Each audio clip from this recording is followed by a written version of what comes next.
ቆይቼ በሞትኩ ታፈር ልብላ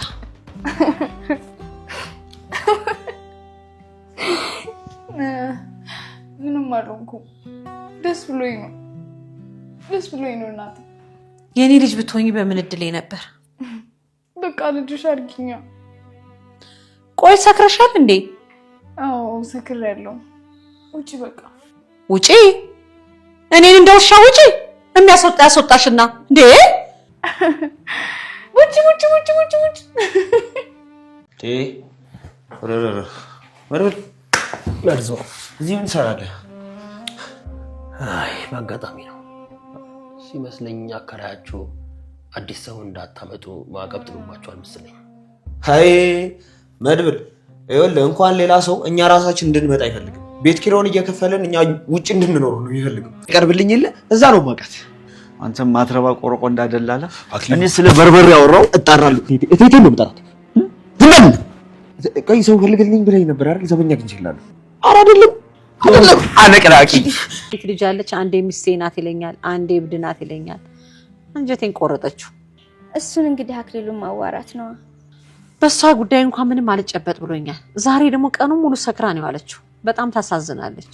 ቤቱ ምን ሆነ ቴቴ? ሸጠው እንዴ? ይሄን ቤት ይሸጣለሁ ይላል። አሁን ይሄ ቤት ይሸጣል? አረ እንደው የሚቆርጥ ነገር ይቆረጠው። ለሰገን እኮ ያስገባሁት ስልክ በሷ ይወጣ ነበር። ወይኔ ያስበላዋት ዳጣን አስበላዋት።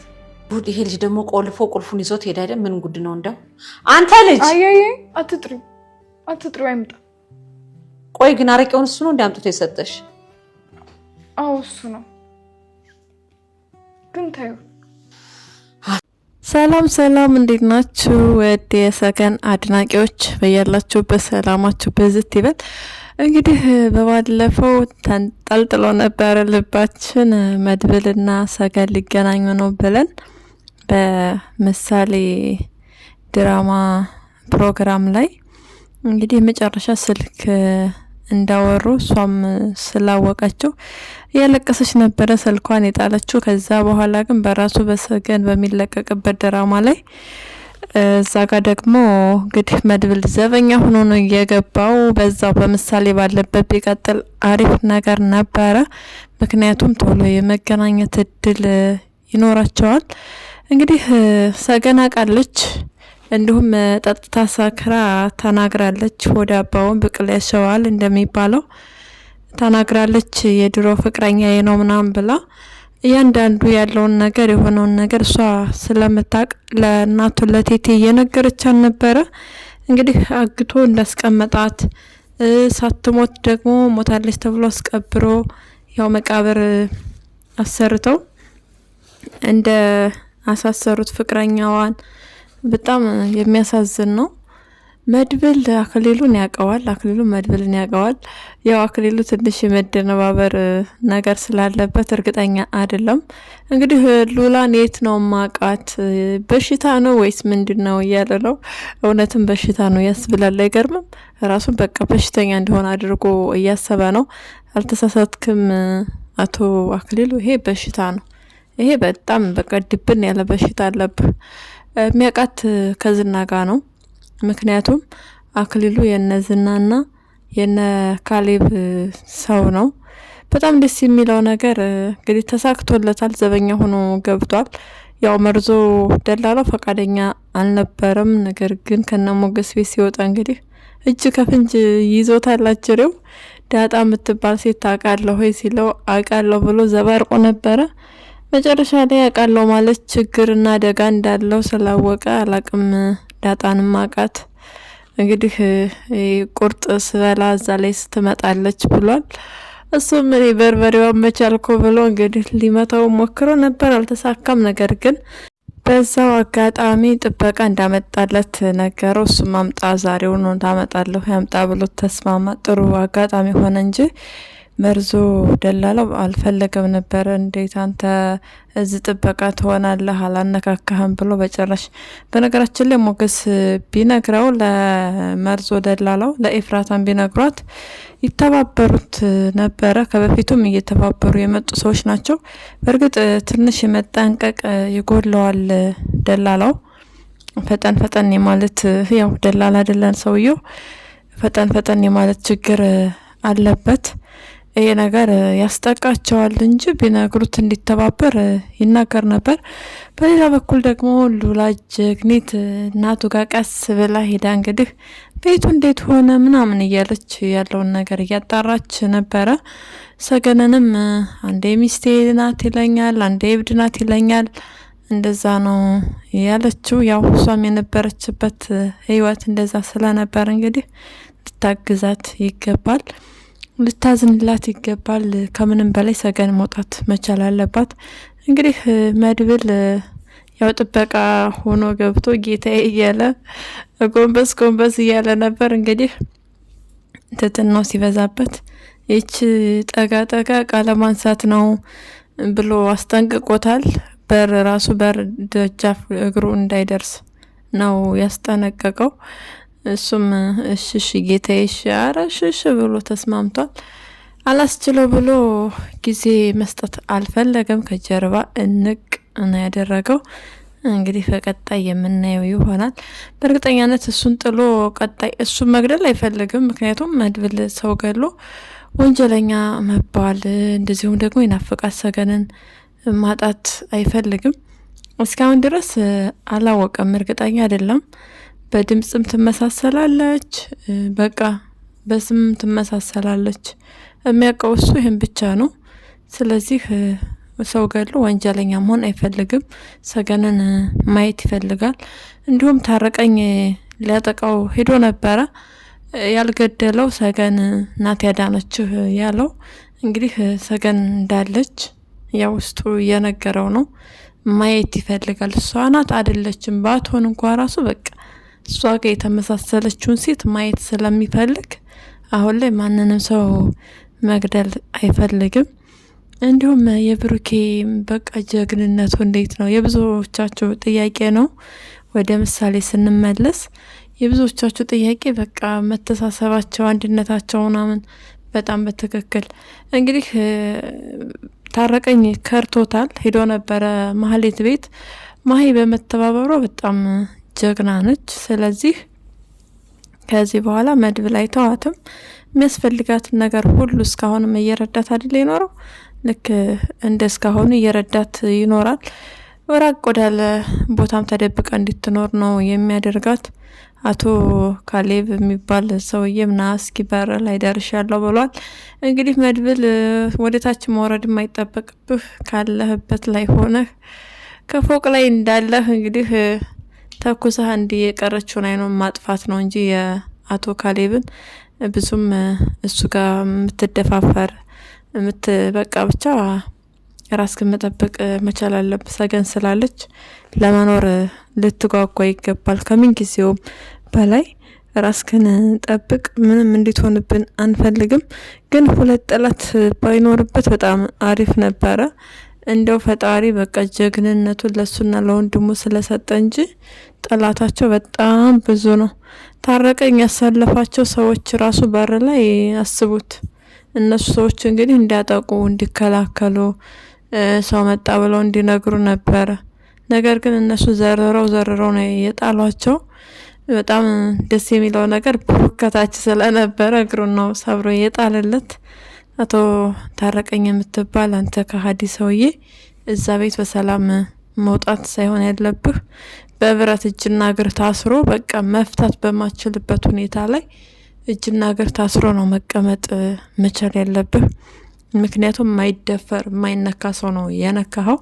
እቴቴ የአክሊሉ እናት ለሰገን ሽሮ ፍትፍት ሰታት፣ ሰገን ደግሞ ጥድፍ ብላ ስትበላ እንደው ሽሮ ፍትፍት በልተሽ አታውቂም እንዴ? እሷን እብድናት ትላቷላችሁ። ስለዚህ ያላበደችን ልጅ ማንም ሰው ሊረዳት ፈቃደኛ አይደለም።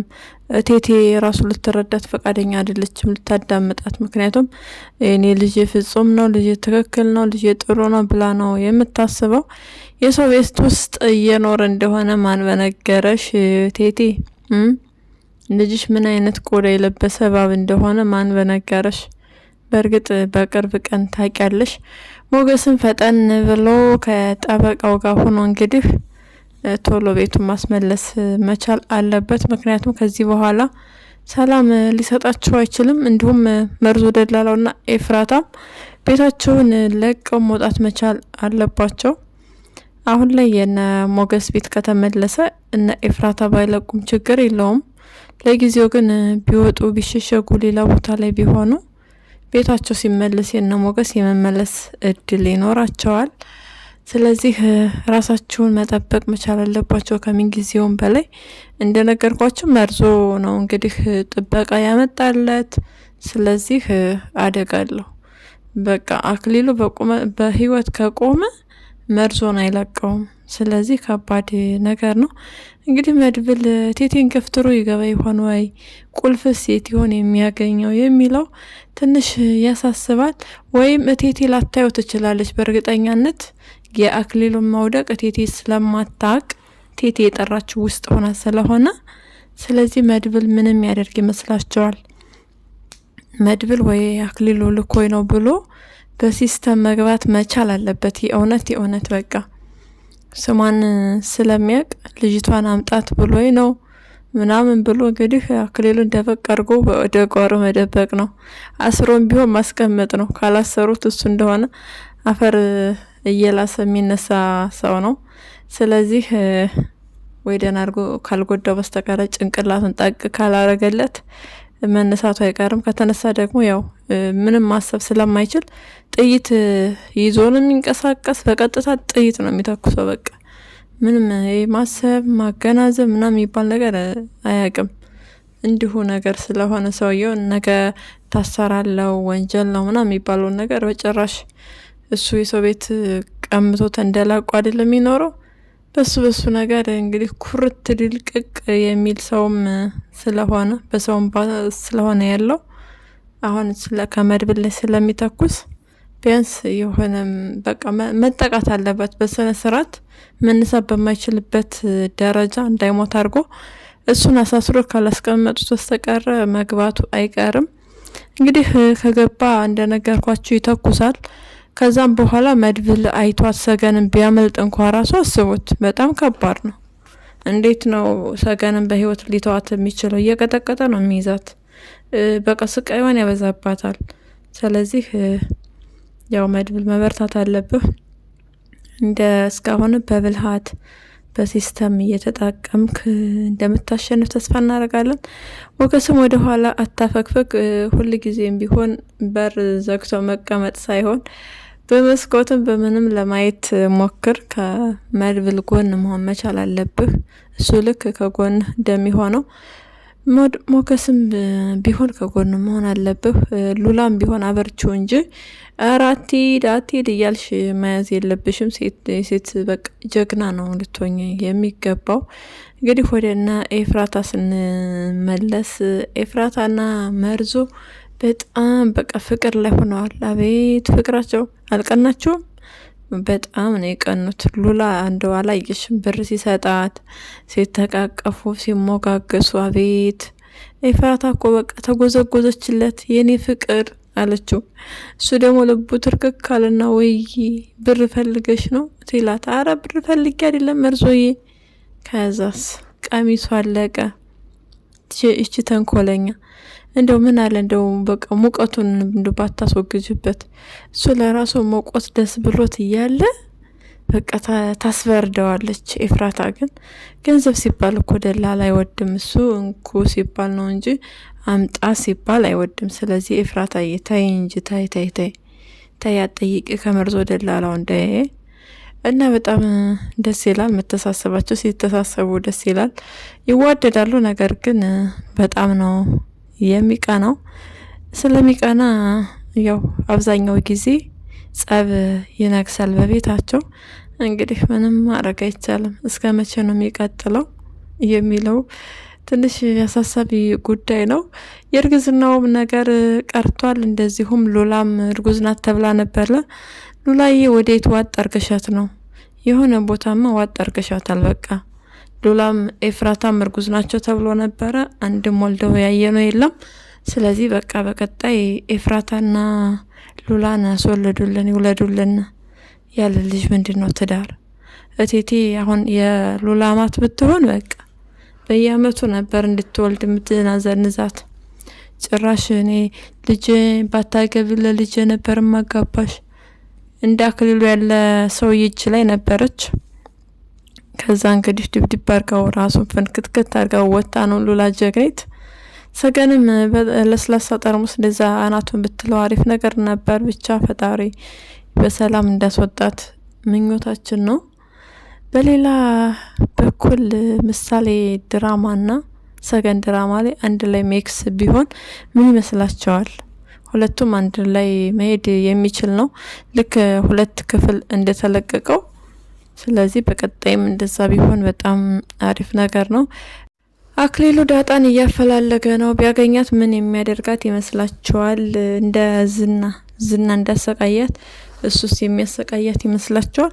እንግዲህ ዳጣዬ ራስሽን ጠብቂ። ያውና ሞገስ እንደዛ ይፈጠራል ብለው አላሰቡም። ዞሮ ዞሮ ምንም አማራጭ አልነበራቸውም። አንቺን ለመጉዳት አይደለም የሰጡት ያንቺን ሲም ካርድ። እንግዲህ ፈጣሪ ይጠብቅሽ። የአባት ስም ስለሌለ ዳጣ ልትገኝ አትችልም። በእርግጠኛነት መገኘትም የለባትም። ከአክሊሉ እጅ ከገባች በጣም አደጋ ነው። የነ ሞገስና የነ መድብል ዲላቸው እጽፍ ድርብ እንዲሆን ምኞታችን ነው። የነ አክሊሉ ደግሞ ወይኔ ቤት ውድቀትና ውርደት እንዲሆን ነው ምንመኘው። ለዛሬ ያዝነው ቪዲዮ ይሄንን ይመስላል። በሌላ ቪዲዮ እስክንገናኝ መልካም ጊዜ እንዲሆንላችሁ ተመኘን። ለቻናላችን አዲስ ከሆናችሁ ሰብስክራይብ፣ ላይክ እንዲሁም ሼር በማድረግ ቤተሰብ ሆኖ ሀሳብና አስተያየታችሁን ኮሜንት ላይ ጻፉልን። ስለምትከታተሉ እናመሰግናለን።